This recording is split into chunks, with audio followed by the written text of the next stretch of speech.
Man, so what is up, guys? Airball here, and I'm back on their video, and this is going to be the best Dirk Nowitzki build on BHK25. So I'm not going to waste any time. Let's just get straight in the video. So we're going to go, I guess, right-hander. Numbers don't really matter. Actually, let's go 41 because that was his jersey number. We're just going to continue. Starting off with the position, this is going to be a power forward. I wouldn't really recommend playing this build at center. First off, just because Dirk was a power forward, but second is because this build is going to have minimum wingspan, and if you make a center with minimum wingspan, it's going to be kind of tough to get rebounds sometimes. And this build isn't going to have the highest vertical, so I would just go power forward just for the realism, and also I think it'll be the most effective for this build. The height is going to be 7 foot. He is 7 foot in real life. The weight is going to be 259, and the wingspan is going to be 7 foot, the lowest wingspan, which gets us a 94 mid-range and an 86 three-point shot. And 94 mid-range, if you didn't know, gets us Hall of Fame set shot specialist, and we're also going to be able to get legend post-fade phenom on this build. Obviously, you know, Dirk was one of the best, probably the best at post-fades, of all time. Obviously, his signature fade, things like that, made him who he is today. But this is what we're going to go with. The close shot is going to be a 92, all right, which will get us paint priority on silver, or on gold, actually. The driving dunk is going to be a 73, which is just enough to get us post drives on bronze. Nothing too crazy, but you're going to be able to get some dunk animations and things like that with that 73 driving dunk, so you don't really need it too high. The standing dunk is going to be an 81. Again, not too bad, but we will get silver rise up once we upgrade the vertical. And we're also going to be able to get the pro big man contact dunk. So if you know how to, spam contact dunks in the paint, paint match, things like that, then you will be able to get contact dunks on this build. Post control is going to be a 95, which 90 gets us legend post fade phenom, but 95 gets us that Hall of Fame post up poet, which is what we're going to look for on this build. Obviously, again, one of the best post players of all time. So I would say, go high post control, get the post up poet. And if you really want to cheese, you use +4 cap breakers, get a 99 post control, you can get a legend post up poet if you wanted to. You can really do whatever you want, but yeah, this post control at 95, no matter what the attribute is, it's going to be glitchy. Mid range is going to be a 94. We're going to max that out. So as you guys can see, we get that post fade phenom legend red badge, man. So 94 mid range, you're also able to get set shot specialist with 93. And then 94 gets you that post-fade phenom, and we're also able to get gold Deadeye. We can't get it on Hall of Fame because we need a 95. And obviously we can't make our shooting any higher. So 94 mid-range is what we're going to go with. And then the three-pointer, we're actually not going to max it out. We're going to go up to an 83. And that's just to get limitless range on bronze. You don't really need an 86 because it doesn't get you any extra badges. You don't really lose any badges. You know what I'm saying? Going 83, you just get that limitless range. And you can use that three-point attribute to spend on, whatever attribute you really want. The free throw is going to be a 70. Obviously, if you want to go higher, if you're playing rec, then I totally get that. But even with the 70, you still should be able to hit free throws pretty consistently.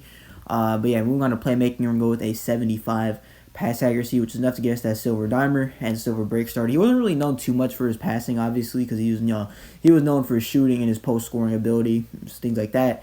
So the pass accuracy is not going to be too bad. It's not going to be too great either. But again, this is a post scorer type of build, so we're not really going to need that high of a pass accuracy. But still, even if you were to play rec, you're still going to be able to throw outlets with the silver break starter, and you're also going to be able to get silver dimer as well, which you can max +1 that badge because it's a tier 2, and get it up to gold if you really wanted to.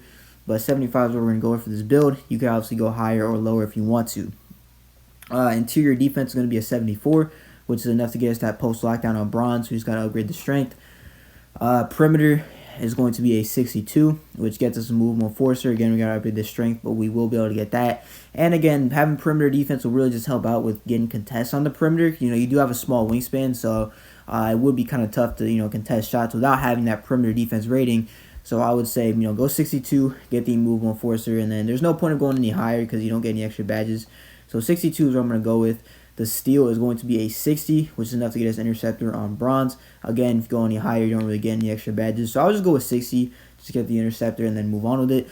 The block is going to be a 78. All right, so 74 gets us bronze paint patrol, but 78 gets us that high flying denier on silver. We just got to upgrade the speed and vertical, but we will be able to get that. The offensive rebounding is going to be a 75. All right, and then the defensive rebound is going to be a 94. So 92 gets us that gold rebound chaser, but the reason why we're going with 94 is to get that Hall of Fame box out beast.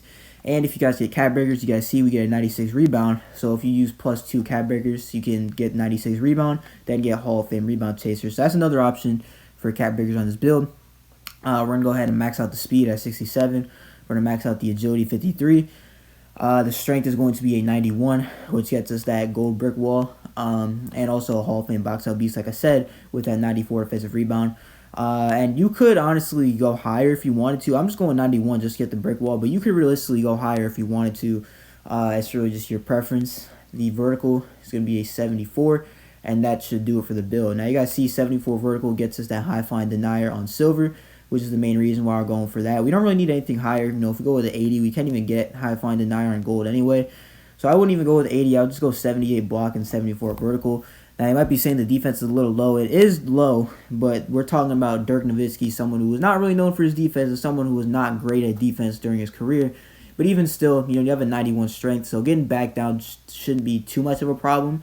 But I mean, again, this is an offensive heavy build. So if you're looking for a build with defense, this probably isn't the one for you, especially because the build has 7-foot wingspan. But if you're looking for an offensive heavy, you know, power forward post scorer build that can absolutely dominate if you know how to play with it, then this is for sure one of the best you can make.